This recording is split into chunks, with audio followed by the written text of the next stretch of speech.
وہ سمجھ گیا کہ میڈم شمیم اران نے امامہ کو پاشا کی غلیظ نگاہوں سے بچانے کے لیے ہی یہ سب کیا ہے۔ مستقیم نے زیر لب کہا، یہ پاشا تو بہت بڑا کمینہ انسان ثابت ہوا ہے، اب یہ اس لڑکی کے بھی پیچھے پڑ گیا ہے۔ اس نے ڈائری احتیاط کے ساتھ دوبارہ بیگ میں ڈال دی۔ ہاں، یہ ڈائری واقعی میں بہت خاص ہے، اس کا نہ پڑھنا ہی اس کے لیے بہتر ہے، اسے یہاں سے سچ میں جانا چاہیے۔ اس نے امامہ کے بیگ سے کچھ پیسے نکالے اور اٹھ کر وہاں سے چلا گیا۔ امامہ وہی سوئی ہوئی تھی۔ جب امامہ کی آنکھ کھلی تو اس نے خود کو وہاں اکیلا پایا، وہ ڈر گئی تھی۔ سب سے پہلا خیال ہی اپنی ڈائری کا آیا تھا۔ اس نے بیگ کھول کر دیکھا تو ڈائری وہی موجود تھی۔ اس نے سکھ کا سانس لیا، شکر خدا کا۔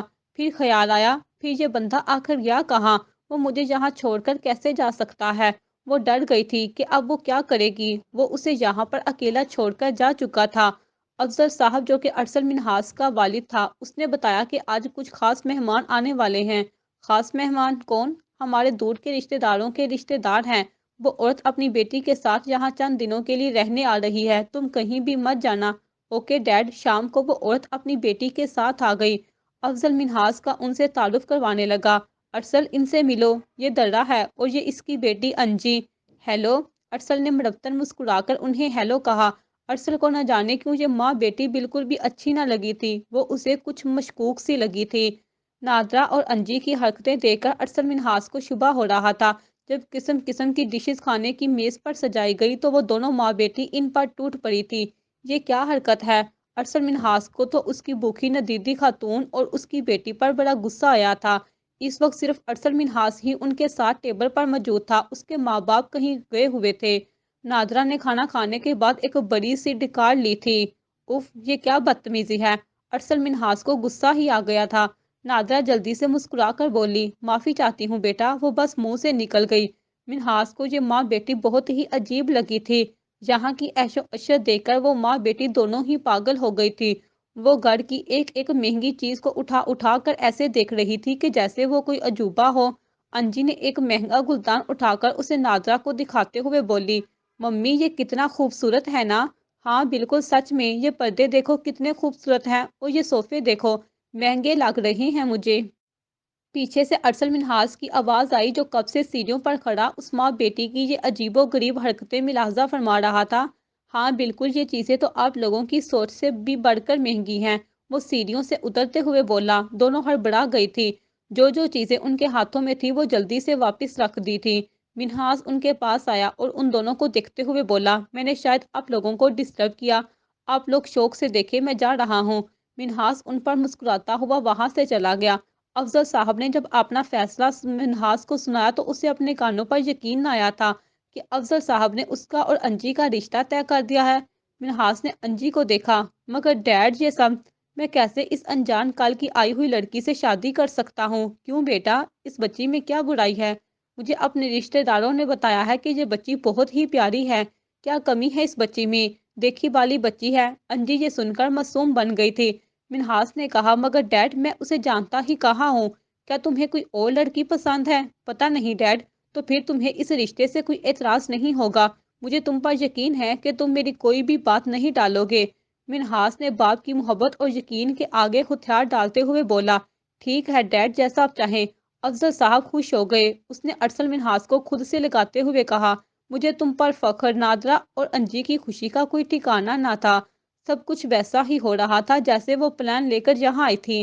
افضل صاحب نے ان دونوں کی منگنی کر دی کیونکہ انہیں عمرہ کی سعادت حاصل کرنے کے لیے سعودیہ جانا تھا اور وہاں جانے کے لیے پہلے وہ ان کی منگنی کر کے ہی جانا چاہتے تھے۔ افضل صاحب تو ڈائریکٹ نکاح ہی کرنے کا سوچ رہے تھے، مگر انجی اور نادرہ کو اعتراض تھا کہ ابھی فی الحال منگنی کر لیتے ہیں اور نکاح ان کے سعودیہ سے آنے کے بعد ہی کریں گے، جس پر وہ دونوں مان گئے تھے۔ ان کی منگنی کے دوسرے ہی دن افضل صاحب اور اس کی اہلیہ عمرہ کی ادائیگی کے لیے سعودیہ روانہ ہو گئے تھے۔ انجی اور نادرہ کا راستہ اب صاف اور آسان ہو گیا تھا۔ دراصل وہ ایک جرائم پیشہ عورتیں تھیں اور یہ دونوں بھی پاشا کے گینگ کا اہم حصہ تھی۔ نادرہ اپنی بیٹی انجی کے ذریعے امیر لڑکوں کو پھنساتی اور پھر ان سب کا سب کچھ لے کر وہ فرار ہو جاتی۔ اب تک نہ جانے انجی کتنے لڑکوں سے منگنی کر چکی تھی اور کتنے ہی لوگوں کو وہ ماں بیٹی کنگال کر چکی تھی۔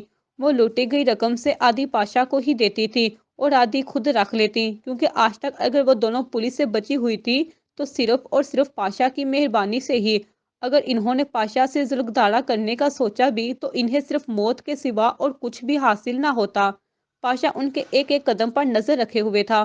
اگر وہ پاشا سے غداری کا سوچتی بھی تو ان کی موت سزائے موت ہوتی۔ یہی پاشا کا اصول تھا غداری کرنے والوں کے ساتھ۔ نادرا اور انجی یہاں بہت مزے میں تھی۔ منہاس کو ان ماں بیٹی کی حرکتوں پر شک تھا۔ وہ چوری چھپے ان دونوں پر نظر رکھے ہوئے تھا، کیونکہ وہ دونوں ہی سے شروع سے ہی اس سے کچھ عجیب لگی تھی۔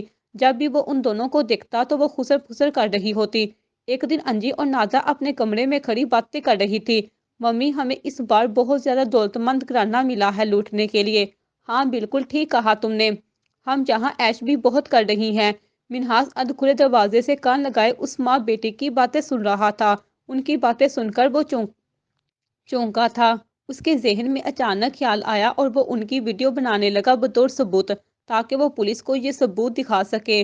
ممی، اس بار ہمارے ہاتھ کافی دولت لگے گی اور ان بے وقوفوں کو تو کچھ خبر ہی نہیں ہے کہ ہم انہیں بے وقوف بنا رہی ہیں۔ انجی ہنسی تھی۔ ہاں بالکل، بڑا بے وقوف آدمی تھا، سارا گھر ہی ہمارے آسرے پر چھوڑ کر سعودیہ چلا گیا۔ میں نے اپنی پوری زندگی میں اس جیسا بے وقوف شخص کہیں نہیں دیکھا۔ بھلا ایک دن کی آئی ہوئی لڑکی کے ساتھ کس طرح اپنے اکلوتے بیٹے کی منگنی کر سکتا ہے؟ وہ جانتا ہی کتنا تھا ہمیں۔ دونوں ماں بیٹی ہنسی۔